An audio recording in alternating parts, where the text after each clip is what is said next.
लाडक्या बहिणींवरून जयंत पाटील भास्कर जाधवांनी सरकारला घेरलंय।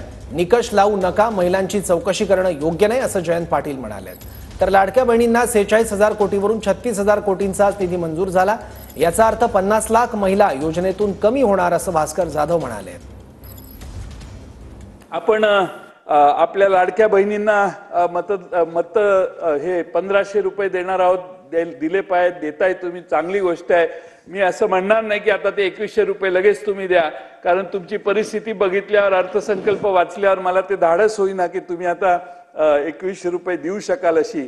त्यामुळे 1500 रुपयावर भागले तर 1500 रुपये सगळ्यांना द्या। माझी कळकळीची विनंती आहे अभिमन्यू पवार, एकाही महिलेचं नाव कमी करू नका।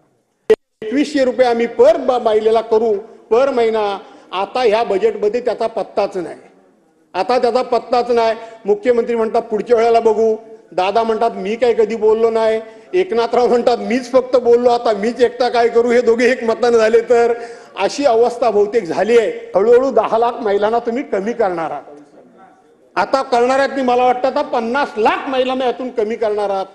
निवडणुकीकरता बहिणींना कशाला फसवलं?